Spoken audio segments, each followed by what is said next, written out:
When you think of suburban America, you might picture peaceful streets lined with well-kept lawns, families enjoying evening walks, and homes filled with warmth and stability. For John Harris, his life in Maplewood, a charming suburban neighborhood, seemed to fit that image perfectly. As a school teacher, John was well respected in the community, known for his kind-hearted nature and dedication to his students. His life appeared serene, settled in a modest but comfortable home with his wife, Emily Harris, a successful psychologist.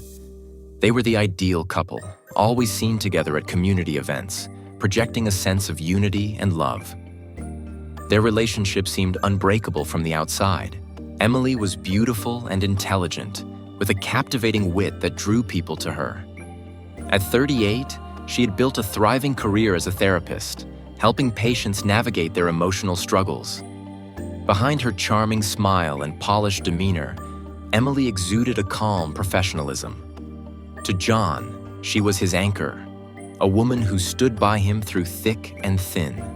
However, beneath the surface of their seemingly perfect life, there lurked an unimaginable darkness. For years, John had lived in blissful ignorance, unaware that his wife, the woman he had shared his life with for over a decade, was hiding a gruesome secret. Emily Harris was no ordinary suburban wife. She was a predator responsible for a series of brutal killings that spanned multiple states.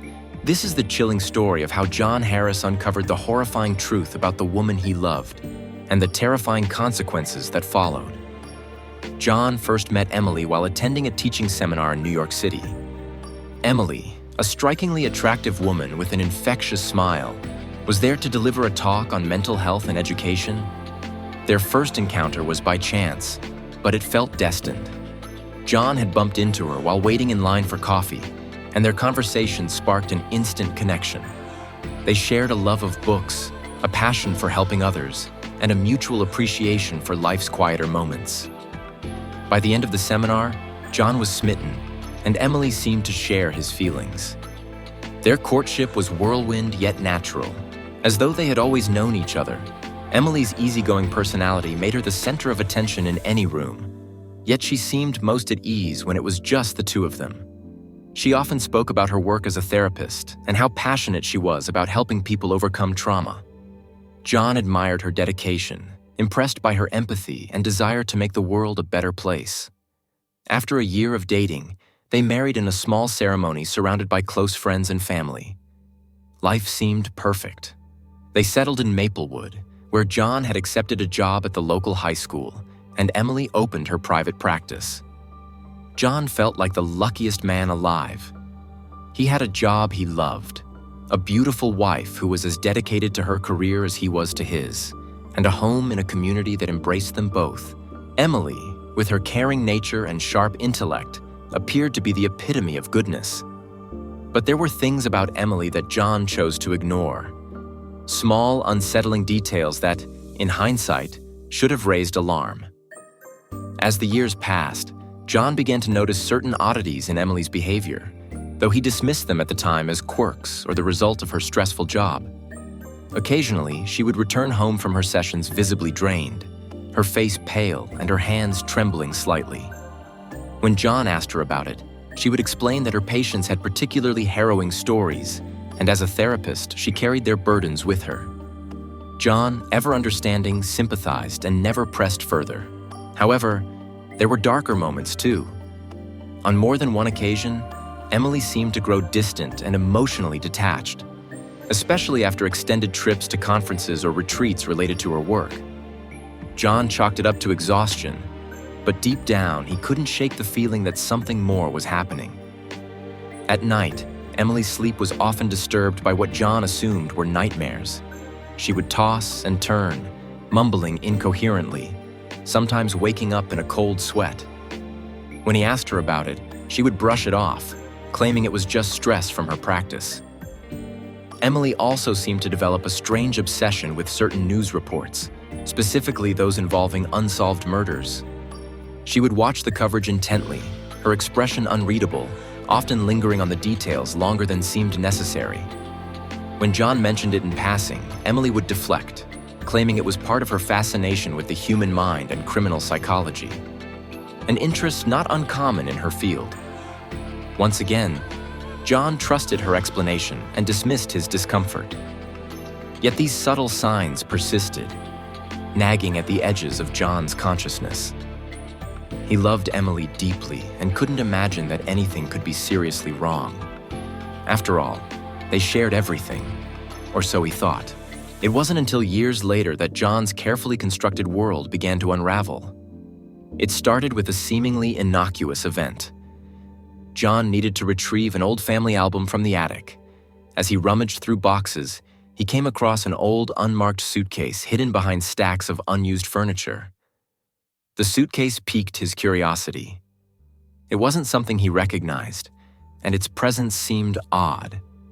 Emily had always been meticulous about organizing their belongings, and he couldn't recall ever seeing this particular piece of luggage before. As John unzipped the suitcase, he felt a chill run down his spine. Inside were bundles of documents, photographs, and news clippings, all meticulously organized. But these weren't ordinary mementos. The articles chronicled a series of gruesome murders across several states, spanning nearly a decade. Each victim's photograph was marked with dates and notes in handwriting John didn't recognize. Except it was Emily's. There were detailed accounts of the killings, descriptions of methods, and even maps indicating where each body had been found. John's hands trembled as he sifted through the materials. At first, he tried to rationalize what he was seeing. Perhaps Emily was researching for a book or a case study for her practice. But as he delved deeper, the horrifying truth became impossible to deny. The notes didn't just detail the murders. They provided intimate knowledge of the crimes that only the killer could know. John's mind raced as he pieced together the evidence. Emily, his loving wife, was the very monster responsible for the brutal slayings. The realization hit him like a freight train, leaving him numb with shock and disbelief. The woman he had shared his life with was not the person he thought she was. She was a killer hiding in plain sight, and he had been living with her unknowingly for years. John spent the next few days in a daze, unable to process the enormity of what he had discovered. He felt like he was living in a nightmare from which he couldn't wake up. Part of him wanted to confront Emily immediately, to demand answers, but another part of him feared what she might do if she realized he knew the truth. When Emily came home from work that evening, John's heart raced as he watched her move about the house as if nothing was wrong. She kissed him on the cheek, asking about his day, completely unaware of the storm brewing inside him. John tried to act normal, but every word, every glance, felt heavy with the weight of what he had learned. He couldn't keep up the facade for long. That night, as they sat down for dinner, John finally broke. His voice trembled as he asked her about the suitcase, about the documents, about the murders. Emily's reaction was not what he expected. She didn't deny it, didn't try to explain it away. Instead, she stared at him in silence for what felt like an eternity, her face unreadable. Finally, she spoke. Her voice was calm, almost chilling in its lack of emotion. "You weren't supposed to find that." John's blood ran cold as he realized the depth of her deception. Emily didn't show remorse, didn't try to justify her actions. She simply watched him, waiting for his next move. For the first time in their marriage, John was truly afraid of his wife. What followed was a terrifying cat-and-mouse game. John, paralyzed by fear, knew he had to escape. But he also knew Emily was unpredictable. She had lived a double life for years, hiding her crimes beneath a veneer of normalcy. And now that her secret was out, there was no telling what she might do to protect herself. He couldn't risk confronting her any further. That night, while Emily slept, John quietly packed a bag and fled the house. His heart pounding in his chest, he drove aimlessly for hours, his mind reeling as he tried to figure out what to do next.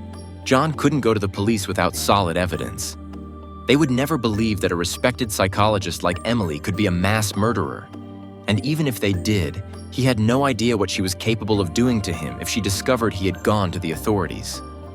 John eventually found refuge at a motel several towns over, where he contacted a lawyer and began gathering the evidence he had discovered. The police were initially skeptical, but when they saw the suitcase and the documents it contained, the full scope of Emily's crimes became clear. She wasn't just a killer. She was a calculating, methodical predator who had managed to evade capture for years. Emily was arrested in the early hours of the morning, taken into custody without incident. When confronted with the evidence, she remained disturbingly calm, showing no signs of remorse. In the media frenzy that followed, the story of Emily Harris, the suburban wife who lived a double life as a mass murderer, captivated the nation. How could someone so seemingly normal, so well-respected, commit such heinous acts? As the investigation unfolded, authorities linked Emily to a string of unsolved murders, each one more gruesome than the last. Her victims were random, with no discernible pattern or motive other than her own twisted desire to kill. She had been living with John for over a decade, committing these brutal acts without him ever suspecting a thing. The trial of Emily Harris became one of the most talked about cases in the country, a chilling spectacle that captivated the media and horrified the public. Courtrooms were packed with spectators, and news outlets covered every twist and turn. For many, the fascination lay not only in the brutality of the murders, but also in the sheer incongruity of Emily's double life. How could a woman who was so outwardly normal, so deeply embedded in the community, hide such a monstrous side? John attended every day of the trial, though he sat quietly at the back of the courtroom, avoiding the stares and whispers. The media labeled him the husband who never knew, turning his life into a public spectacle. He had been the closest person to a mass murderer for over a decade, yet he had never suspected a thing. Friends and neighbors, who once treated him with warmth and respect, now seemed uncertain how to interact with him. Some pitied him, others wondered how he could have missed the signs. Emily, on the other hand, appeared as composed as ever in the courtroom. She wore her usual calm expression, her eyes betraying no emotion as the prosecution laid out the horrific details of her crimes. She listened intently but never reacted. Not when they described the brutality of the killings.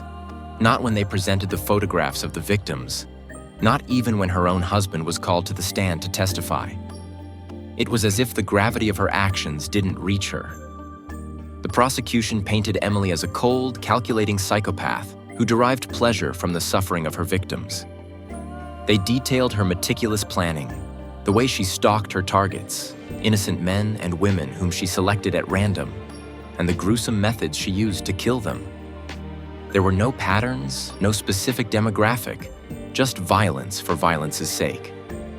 Emily's defense team, however, tried to argue that she had suffered from severe psychological trauma, suggesting that her profession as a therapist had exposed her to too much darkness, causing her to snap. They tried to build a narrative of mental illness, a mind fractured by the emotional toll of helping others. But the jury wasn't convinced. The evidence was too damning, the pattern too deliberate. The suitcase of documents that John had uncovered became the centerpiece of the prosecution's case. Each note, each marked photograph, and each map was proof that Emily's killings were not the actions of a woman spiraling out of control. They were the calculated acts of a predator who took joy in her cruelty. Throughout the trial, John struggled with guilt that ate away at him. How had he been so blind? How could he have lived with a murderer for years without ever seeing through her mask? Every night, as he lay awake in the motel room that had become his temporary refuge, the same thoughts plagued him. Emily had been his wife, his partner. They had shared a bed, shared dreams for the future, and yet behind closed doors, she had been something else entirely. The realization that his wife was capable of such evil left John questioning everything about their relationship. Every memory they shared was now tainted, their laughter, their conversations, the moments of intimacy. None of it felt real anymore. It was as if Emily had been playing a role for all those years, and John had been her most oblivious audience. He couldn't help but wonder if there had been warning signs he had missed, something beyond the subtle oddities he had once dismissed. Had Emily ever slipped in her performance? Was there ever a moment when she had dropped her guard and John had been too blinded by love to see the truth? The weight of those questions was unbearable. Friends and family tried to comfort him, telling him that no one could have predicted such a thing, that he wasn't to blame for Emily's actions. But their reassurances did little to alleviate his internal torment. John had shared his life with a monster, and no amount of comforting words could undo that fact. After weeks of testimony, the jury finally reached a verdict. Emily Harris was found guilty on all counts of murder. The sentence was life imprisonment without the possibility of parole. As the judge read out the verdict, the courtroom remained eerily silent. There were no outbursts, no shouts of triumph or rage, just the oppressive weight of justice being served. Emily remained emotionless, even in the face of her fate. She didn't flinch as the handcuffs were placed around her wrists, nor did she look at John as she was led out of the courtroom. To her, it seemed as though the trial had been little more than a formality. Her life, once carefully concealed in the shadows, was now laid bare for the world to see. But she offered no apologies, no explanations, and no remorse. For the families of the victims, the verdict brought some semblance of closure, but it was a hollow victory.